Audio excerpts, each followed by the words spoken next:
શ્રી ગણેશાય નમઃ. પુરુષોત્તમ ભગવાનની જય.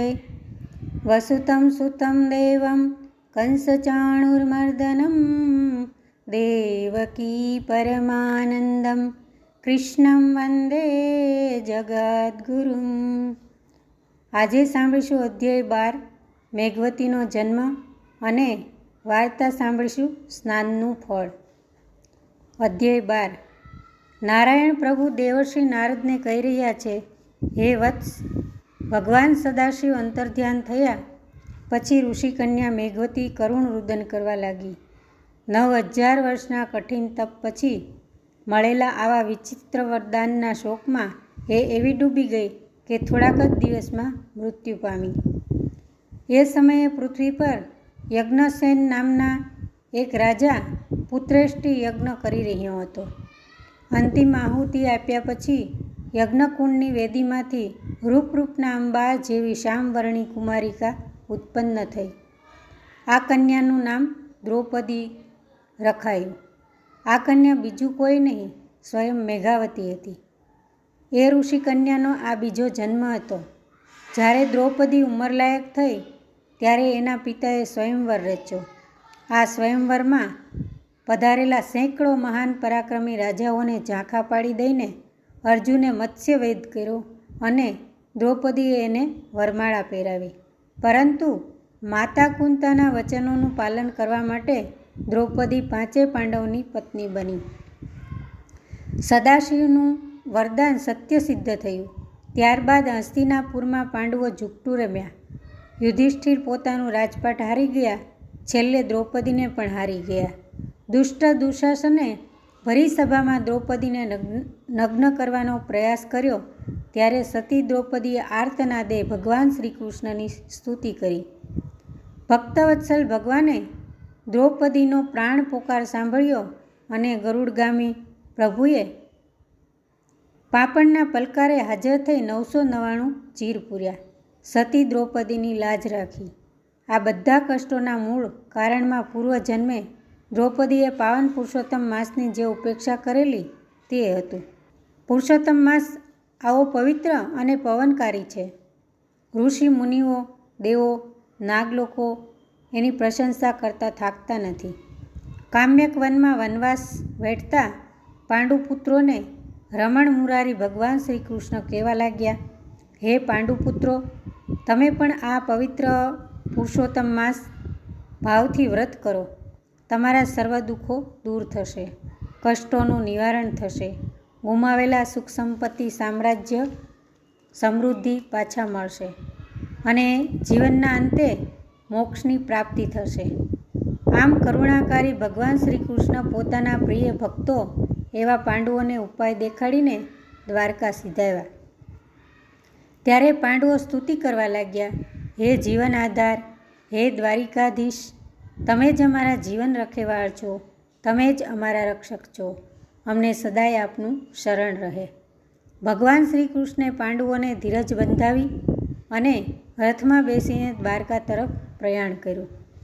ત્યારે ધર્મરાજ યુધિષ્ઠિર પોતાના અનુજોને કહેવા લાગ્યા, હે બાંધવો, થોડાક જ સમય પછી પાવન પુરુષોત્તમ માસ આવે છે.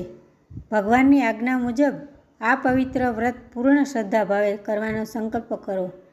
5 પાંડવો અને 6ઠી દ્રૌપદીએ સંકલ્પ કર્યો અને બધા તીર્થાટન કરવા નીકળ્યા. પુરુષોત્તમ માસ શરૂ થયો ત્યારે વિધિપૂર્વક વ્રત કર્યું. આ વ્રતના પ્રભાવે વનવાસના 12 વર્ષ પછી અજ્ઞાતવાસનું 1 વર્ષ એમ 13 વર્ષ પૂરા થયા બાદ મહાભારતના યુદ્ધમાં વિજયને વર્યા અને ગુમાવેલું રાજ્ય પાછું મેળવ્યું. તો આ હતો અધ્યાય 12 અને હવે સાંભળીશું વ્રતકથા સ્નાનનું ફળ. ધરમપુર ગામમાં એક પટેલ રહે. પટેલનું નામ ભોળા પટેલ. નામ એવા જ ગુણ. પટલાણીનું નામ ભોળી. સંતાનમાં એક દીકરો, દીકરાનું નામ શિવો. ત્રણેય જણ ઘણા ધર્મિષ્ઠ. બાપ દીકરો ખેતી કરે અને રાત્રે ત્રણેય સાથે બેસીને ભગવાનનું ભજન કરે. એમ કરતાં પુરુષોત્તમ માસ નજીક આવ્યો. પટેલે વિચાર કર્યો કે આ વખતે તો ગંગા સ્નાન કરવું અને ગંગા કિનારે જ વ્રત કરવું. પટેલે વિચાર પટલાણીને જણાવ્યો. પટલાણીએ તરત વધાવી લીધો. 2 ગાડા તૈયાર કર્યા. એમાં ઘર વખરી ભરી અને કર્યું પ્રયાણ. ભજન ગવાતા જાય અને રસ્તો કપાતો જાય. આ બાજુ ગોલોકમાં ભગવાને ભક્તનું પારખું લેવાનું નક્કી કર્યું. સંન્યાસીનો વેશ ધારણ કરીને ભગવાન તો આવ્યા પટેલ પાસે. બપોરનો સમય. પટેલ, પટલાણી અને શિવો રોંઢો કરવા એટલે કે જમવા બેઠા. પટેલે તરત હાથ જોડ્યા, આસન આપ્યું અને બોલ્યા, મહારાજ પધારો જમવા. ત્યારે પ્રભુ બોલ્યા કે હું તો સદા ઉપવાસી માણસ છું. અન્નનો તો હું અડતો જ નથી. તારે મને રાજી કરવો હોય તો તારું ગાડું આપ. ગંગા સ્નાન કરવા નીકળ્યો છું. ચાલીને જાઉં તો દિવસો વીતી જાય અને મારે છે ઉતાવળ.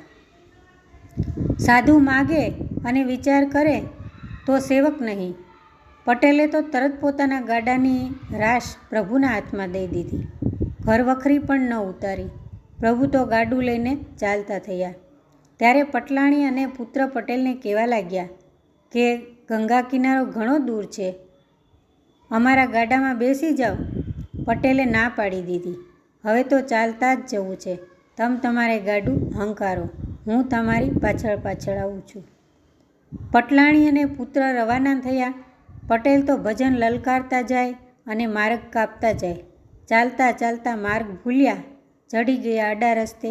ગાઢ જંગલમાં અટવાયા. ન મળે પાણી કે ન મળે ફળનું ઝાડ. નર્યા ઝાડી ઝાંખરા. પણ પટેલ હિંમત ન હાર્યા. 3 દિવસ વીતી ગયા. ભૂખ્યા તરસ્યા. પટેલ આગળ વધ્યા જાય. નથી કોઈ ગામ દેખાતું કે નથી દેખાતી વસ્તી.